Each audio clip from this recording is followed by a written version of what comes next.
है वो है स्पार्क एग्जीक्यूटर मेमोरी कैलकुलेशन। ये इंटरव्यू पर्पज से काफ़ी इंपॉर्टेंट क्वेश्चन है। तो देखो, जब भी हम कोई स्पार्क जॉब सबमिट करते हैं तो उसके लिए एक स्पार्क सबमिट कमांड होती है। तो उसके अंदर काफ़ी सारे कॉन्फ़िगरेशंस पास करते हैं। फॉर एग्जांपल, जैसे उसमें मास्टर पास करते हैं, कौन सा डिप्लॉयमेंट मोड है, क्लस्टर मोड है या क्लाइंट मोड है, वो पास करते हैं, कॉन्फ़िग्स पास करते हैं, driver memory, memory, executor code, jar class, ये सब चीज़ के अंदर पास करते हैं हम लोग। क्लियर है? देखो, इसको समझाता हूँ मैं आपको। जैसे फॉर एग्जांपल आपके पास एक है ना, एक क्लस्टर है। इसको अपन बोलते हैं 10 नोड क्लस्टर है ये। 10 नोड क्यों बोल रहा हूँ? क्योंकि यहाँ पे क्या है, 10 नोड्स हैं। ठीक है, ये बेसिकली क्या है, ये बेसिकली एक मशीन है ना, ये एक मशीन है।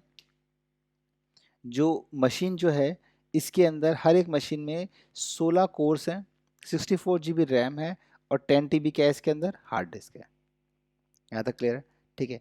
अब इसमें से ये जो मशीन है, ये एक नोड है, इसमें से कैसे एग्जीक्यूटर्स बनाएंगे हम लोग, वो समझना है। उन एग्जीक्यूटर्स की कोर्स क्या रहेंगे, उनका एग्जीक्यूटर का रैम क्या रहेगी, मतलब मेमोरी, रैम इज और मेमोरी इज सेम,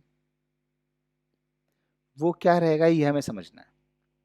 यही क्वेश्चन पूछा जाता है, ध्यान दीजिए।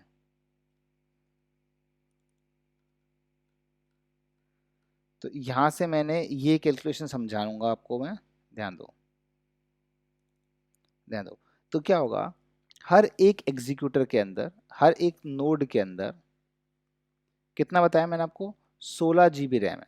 उस 16 में से 1 GB रैम जो होगी वो चली जाएगी किसको, आपके क्लस्टर मैनेजर को, है ना। यार्न यार्न यूज कर लेगा अपना, मतलब जो भी क्लस्टर मैनेजर होगा आपका, वो इसको 1 GB तो वो यूज कर लेगा।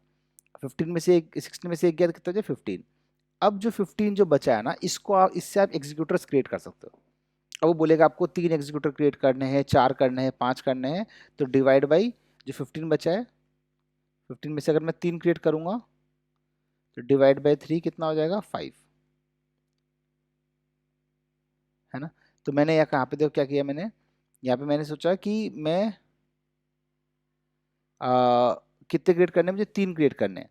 तो क्या करना पड़ेगा मुझे, 3 क्रिएट करने के लिए डिवाइड बाई 5 करूंगा तो 3 आ रहा है। इसका मतलब क्या होगा कि हर एक executor, let's assign 5 cores to each executor, तो क्या होगा, हर एक एग्जीक्यूटर को 5-5 कोर्स मिल जाएंगे। क्लियर है? तो अगर 3 एग्जीक्यूटर करूंगा तो कितने, सॉरी, अगर 5-5 कोर्स दूंगा मैं, टोटल 3 एग्जीक्यूटर्स क्रिएट होंगे इसके अंदर। ठीक है।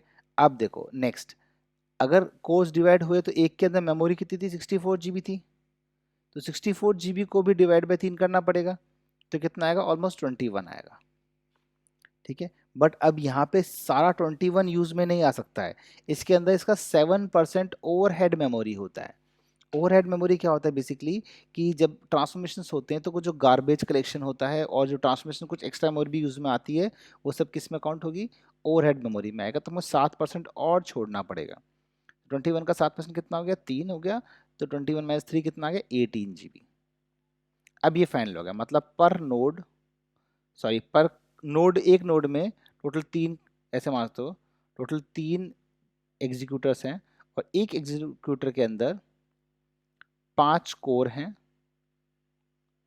एंड 18 GB आपके पास मेमोरी है। ये चीज़ यहाँ लिखी हुई है। क्लियर है? अगर आपको बोलोगे 10 कोर्स प्रोवाइड करने हैं पर एग्जीक्यूटर, तो उसके अकॉर्डिंग कैलकुलेशन क्या होगी, चेंज होती रहेगी।